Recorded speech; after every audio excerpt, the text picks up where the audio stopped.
گیا آج تو ساگب نہ کچھ آتا ہے نہ جاتا ہے. کہتے ساگب آنکھیں بند کر کے کہتے دے ورنہ تختہ پلٹ دیں گے, دے ورنہ تجھے تباہ کر دیں گے. ایک ایسے ہی آ گیا تھا بھکاری میرے اعلیٰ حضرت کی چوکھٹ پر. لوگ کہتے ہیں اعلیٰ حضرت نے شرک کو بڑھاوا دیا ہے, اعلیٰ حضرت نے کفر کو بڑھاوا دیا ہے. نادان اعلیٰ حضرت نے عقیدے کی حفاظت کی ہے اور کس شان سے حفاظت کی ہے. ایک بھکاری میرے رضا کی چوکھٹ پہ آیا اور آ کے کہنے لگا اتنے روپے دو, 5 روپے دو, ورنہ تمہاری حویلی کا تختہ پلٹ دوں گا. میرے امام مکان سے باہر نکلے, کہتے پیسے جتنے چاہے اتنے لے جا, لیکن خدا کی حکومت میں حکمرانی میں دخل اندازی نہ کر. یہ تیرا جملہ شریعت کے خلاف ہے, جو تو کہہ رہا ہے یہ غلط ہے, یہ جملہ نہ کہہ. اسے معلوم نہ تھا آج پالا کس سے پڑ گیا ہے. آج پالا صرف ایک مولوی سے نہیں بلکہ مصطفیٰ کے در کے قلندر سے پڑ گیا تھا.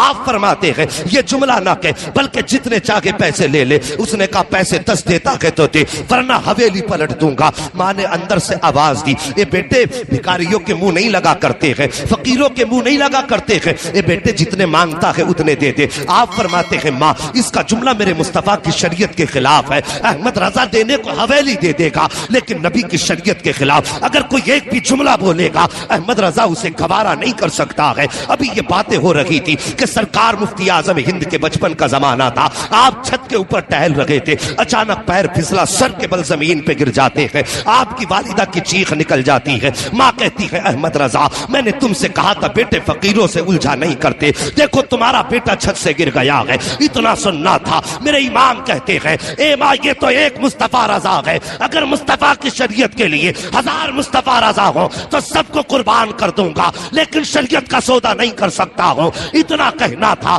مفتی اعظم اٹھے ہیں اور توڑ کر کے اپنے باپ کے قدموں سے لپٹتے ہیں. کہتے بابا آپ کو جو فیصلہ کرنا ہے کیجئے. مصطفیٰ رضا کو ایک خراش تک نہیں آئی ہے. اعلیٰ حضرت کو جلال آیا. آپ نے اپنے پیر کے جوتی کو آگے کیا تھا. فرماتے سن تو حویلی پلٹنے کی بات کرتا ہے, احمد رضا کا جوتا پلٹ کے دکھا دے. اس نے ایک ہاتھ لگایا ہے, جوتے کو نہیں ہلا پایا. دوسرا ہاتھ لگایا ہے, جوتے کو نہیں ہلا پایا ہے. پوری طاقت لگا دی, جوتا نہیں ہلا پایا. پیچھے ہٹ کے کھڑا ہو گیا. کہنے لگا مولانا تمہارے پاس کوئی جادو ہے جس کی وجہ سے جوتا جام ہو گیا ہے. میرے امام نے مسکرا کے فرمایا تھا سنیے اپنی جہالت والی باتیں اپنی جیب میں رکھ. میں جادو کی بنیاد پہ نہیں بلکہ جو بھی کہتا ہوں مدینے والے مصطفیٰ کی حکومت کی. واہ واہ واہ, نعرہ تکبیر, نعرہ رسالت, نعرہ غوثیت, مسلک اعلیٰ حضرت, فیضان اعلیٰ حضرت, غریب نواز کانفرنس, علامہ مفتی حماد صاحب قبلہ, سرزمین راجہ کا مجھولا, زندہ باد زندہ باد. سبحان اللہ سبحان اللہ. صاحبو ہمارے رضا نے تو ہمارے فکر کی حفاظت کی ہے اور تم کیسے کہتے ہو انہوں نے شرک کو بڑھاوا دیا ہے. انہوں نے تو ہماری فکر تک کو بہکنے نہ دیا. انہوں نے تو ہمیں سکھایا ہے کہ خدا پرستی کیا ہے, اللہ کی عبادت کیا اور اس کی بندگی کیا ہے. صاحب تو آج آ جاتے ہیں ہمارے محلوں میں آ کے کہتے ہیں صاحب مجھ پہ اتنے ہیں, مجھ پہ اتنے, میں یوں کر دوں گا. اور میری بھولی بھالی مصطفیٰ کی امت, میں تم سے ایک بات کہوں, کبھی کسی کے جھانسے میں نہ آیا کرو. ہوتا وہی ہے جو رب چاہتا ہے. مانیں گے اس بات کو؟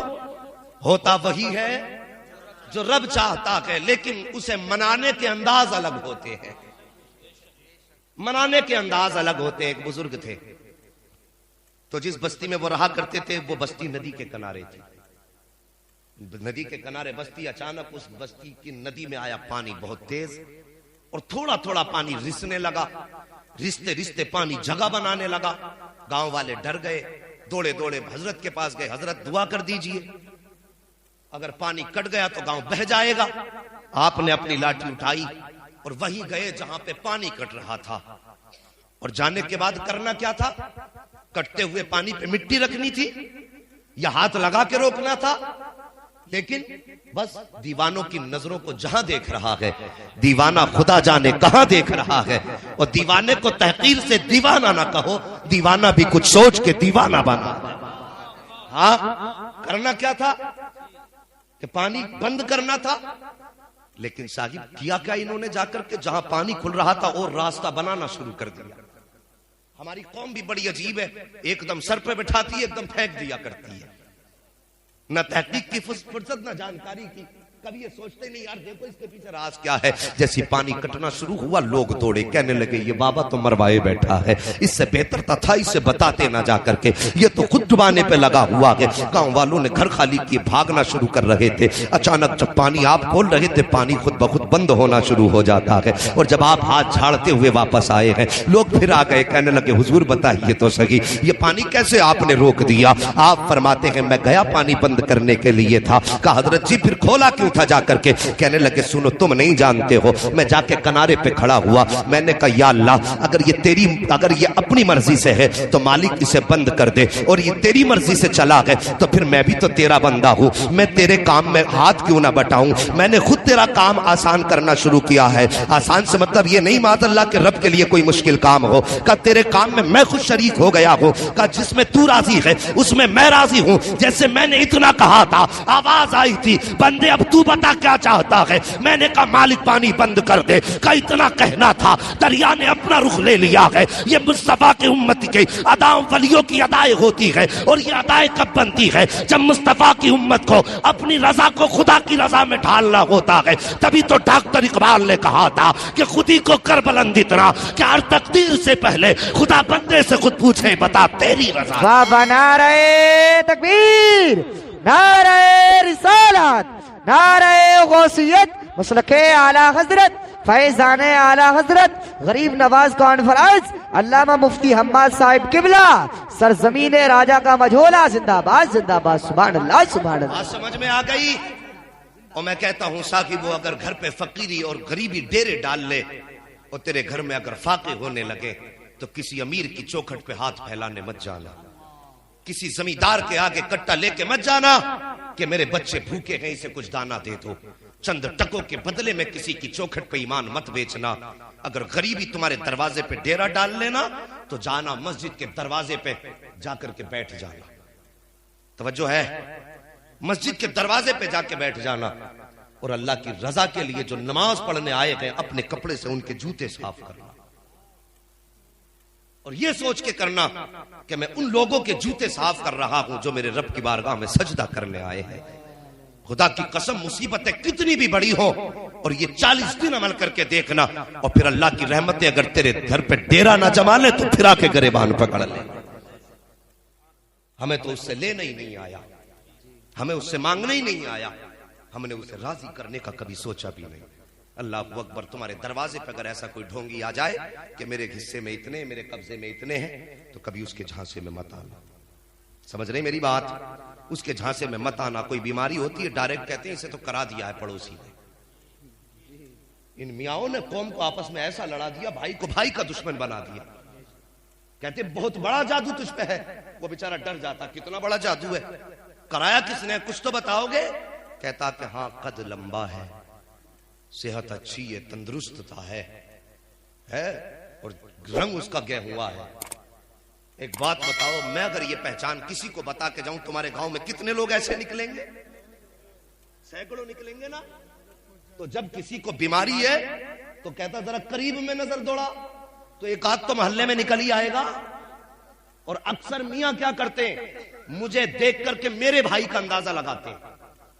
میں ان کے ڈھونگ بتا کے جا رہا ہوں, میری قوم کسی کے بہکاوے میں مت آنا. میری تقریر تب یار کو بے چین کرتی ہے, سبب کیا ہے, وہی کہتا ہوں جو دل پر گزرتی ہے. سب سے پہلے اگر آپ جائیں گے تو آپ کے نقشے کے مطابق آپ کے بھائی کا نقشہ آپ کے سامنے رکھیں گے. آپ کہیں گے بالکل صحیح کہا, کہ کون ہے, کہ میں سمجھ گیا.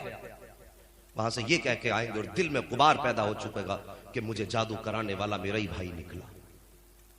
اور یہیں سے نفرتیں پیدا شروع ہو جاتی ہیں, یہیں سے ہمارے درمیان پھر عداوتیں شروع ہو جاتی ہیں, اور پھر جھگڑے اتنے بڑھ جاتے ہیں کہ بھائی بھائی کو پانی پلانے تیار نہیں ہے, اپنے کو معاف کرنے کے لیے تیار نہیں ہے, ایک دوسرے کے دست گریباں رہتے ہیں, سوچتے میں اسے تباہ کر دوں, وہ سوچتا میں اسے تباہ کر دوں. جب تمہارے ذہن میں یہ بات آئی کہ اس نے جادو کرایا ہے تو پھر تم اس کے ساتھ غلط کرو گے. جب تم غلط کرنا شروع کر دیتے ہو تو پھر وہ سوچتا میرا بھائی میرا دشمن ہو گیا ہے. پہلے کوئی دشمنی نہیں تھی, اب دشمنی بڑھتی چلی جاتی ہے. صاحب یہ ایمان نہیں ہے, یہ مصطفیٰ کا دیا ہوا دین نہیں ہے. دین تو یہ تھا ان کے دروازے کا, اگر تجھے اللہ نے دولت والا بنایا ہے, بھائی اگر تیری کروٹ میں رہتا ہے غریب ہے, ٹھیلا چلا کے بچوں کے گزارے کرتا ہے, اور تیرے دسترخوان پہ روز گوشت اور مرغ مسلم اڑائے جاتے ہیں, اور تیرا بھائی کبھی چٹنی سے کھا رہا ہے، کبھی دال کو تین ٹائم کھا رہا ہے، تو ہمارا اسلام تو یہ ہے کہ جس دن تیرے دسترخوان پہ اچھا کھانا بن جائے تھوڑا سا پیالی میں لے کر کے غریب بھائی کے دسترخوان پہ چلا جا اور اس کے دسترخوان پہ جا کر کے بیٹھ، اپنے ہاتھ سے لقمہ توڑ اور توڑنے کے بعد بھائی کے منہ میں دے دے۔ خدا کی قسم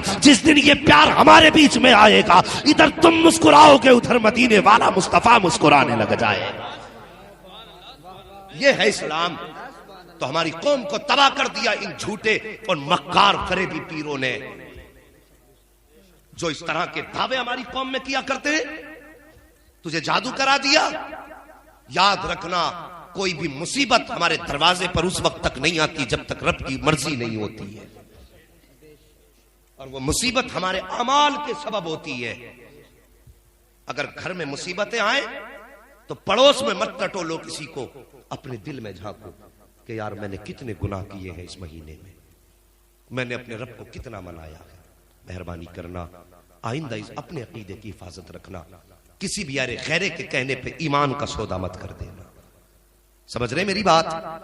ایمان کا سودا مت کر دینا۔ سرکار غریب نواز اللہ اکبر آپ کی چوکھٹ پہ جنات بھی پہرے دے رہے ہیں، ان کے در کی نوکری کر رہے ہیں۔ اللہ اکبر۔ بزرگ نے وہ لقمہ کھلایا، لقمہ حلق سے اترا، اترنے کے بعد پھر ولی کی تلاش، مرشد کی تلاش، نشاپور پہنچے، خواجہ عثمان ہارونی کا دامن تھاما، آپ نے بلایا، بلانے کے بعد بٹھایا، فرمایا بیٹے معین کا جی کا ذرا دیکھو تو صحیح اوپر کیا نظر آ رہا ہے۔ کہنے لگے حضرت جی ایک آسمان دکھائی دے رہا ہے۔ نیچے دیکھو کیا دکھائی دے رہا ہے؟ حضور زمین دکھائی دے رہی ہے۔ فرمایا یہ اور پڑھو۔ آپ نے پڑھنا شروع کیا۔ فرمایا اب بتا اب کیا دکھائی دے رہا ہے؟ جب نگاہ ڈالی کہنے لگے حضرت تحت الثری نظر آ گیا ہے۔ کہا اوپر دیکھو۔ جب اوپر دیکھا تو مسکرا کے کہتے ہیں اب تو عرش معلیٰ نظر آ گیا ہے۔ اللہ اکبر۔ یہ تربیت مرشد نے کی، یہ تعلیم مرشد کی، ایسے تربیت کی۔ اور جب تعلیم و تربیت مکمل ہو گئی کہنے لگے چلو اب رب کی بارگاہ میں چلتے ہیں۔ اللہ اکبر۔ اتنا سستا نہیں ہے میرا غریب نواز جتنا لوگوں نے سمجھ رکھا ہے۔ بڑی شان والے ہیں، عظیم رتبہ خواجہ غریب نواز کا ہے۔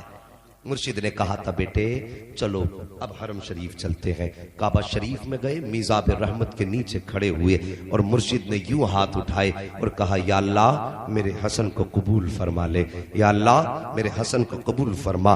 جیسے خواجہ عثمان ہارون نے اتنی بات کہی تھی، آواز آئی تھی ہم نے حسن کو قبول بھی فرما لیا ہے، اپنے ولیوں کی لسٹ میں اس کا نام تحریر بھی فرما دیا۔ یہ مقبولیت ملی وہاں سے۔ پھر مرشد نے کیا کہا؟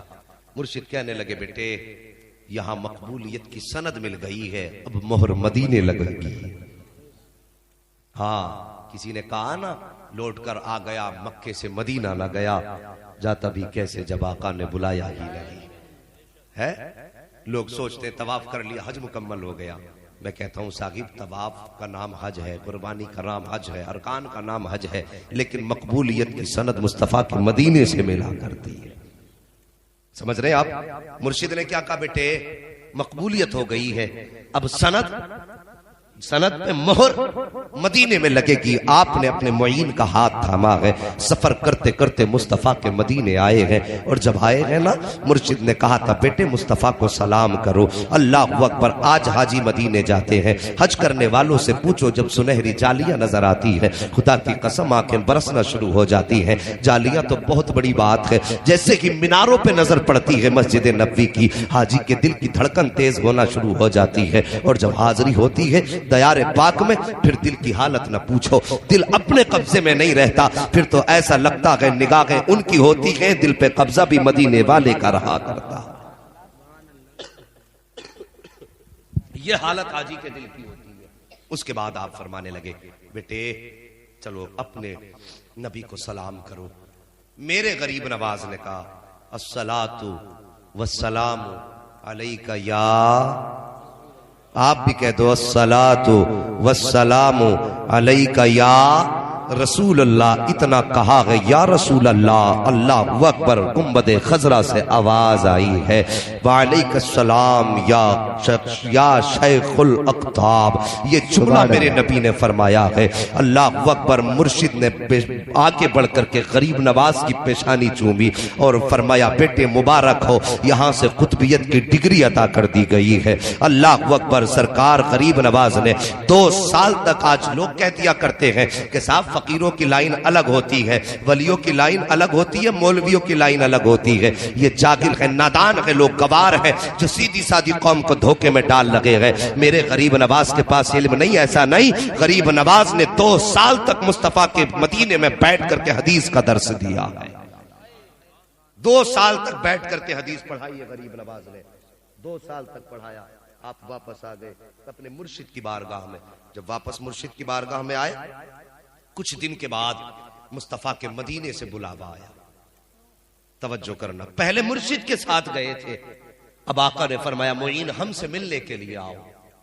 اللہ معین ہم سے ملنے کے لیے آؤ۔ اتنا سننا تھا، آپ نے پیدل سفر شروع کیا، مصطفیٰ کے مدینے پہنچے ہیں، جا کے مسجد نبوی میں بیٹھ جاتے ہیں جہاں پر اور بھی خادم بیٹھے ہوئے تھے۔ جب جا کر کے بیٹھے، اندر سے مصطفیٰ کے مزار سے آواز آئی کہ معین کو اندر بھیجا جائے، معین کو اندر بھیجا جائے۔ جو خادم تھے وہ دوڑ کر کے آئے، کہتے این المعین، معین کہاں ہے، معین کہاں ہے، مصطفیٰ بلا رہے ہیں۔ جیسی اتنا کہا تھا، وہاں پہ 10 سے زیادہ معین نام کے لوگ تھے۔ کوئی کہتا تھا میں معین ہوں، کوئی کہتا تھا میں معین ہوں، کوئی کہتا تھا میں معین ہوں۔ خادم واپس پلٹا، جا کے مزار شریف پہ عرض کرتا ہے یا رسول اللہ، جیسی میں نے معین کہہ کے پکارا ہے، وہاں پہ تو 10 کھڑے ہو گئے، کوئی کہتا کہ میں معین ہوں، کوئی کہتا کہ میں معین ہوں۔ آقا بتائیے کس معین کو بلا رہے ہیں؟ جیسی اتنا کہا تھا، آواز آئی تھی ہم نے معین الدین چشتی کو بلایا ہے۔ اللہ اکبر، اتنا سنا ہے، غریب نواز نے دوڑ لگائی ہے۔ اور آج آپ جہاں پر دیکھتے ہیں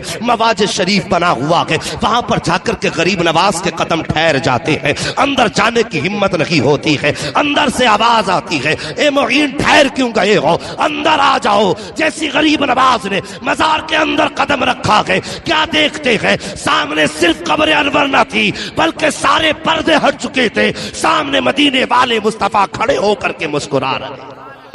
اللہ اکبر، یہ میرے غریب نواز کی شان ہے۔ سارے پردے ہٹے، اعلیٰ حضرت مسکرا کے کہنے لگے تو زندہ ہے واللہ، تو زندہ ہے واللہ، میرے چشم عالم سے چھپ جانے والے۔ میرے سرکار نے غریب نواز کو بغیر کسی پردے کے اپنے جلوے دکھائے اور اس کے بعد فرمایا معین تمہیں ہندوستان جانا ہے، وہاں جا کر کے لوگوں تک میرا دین پہنچانا ہے، اور سنو تمہیں اپنا ٹھکانہ اجمیر کو بنانا ہے۔ اللہ اکبر، یہ میرے نبی بتا رہے ہیں، اسی لیے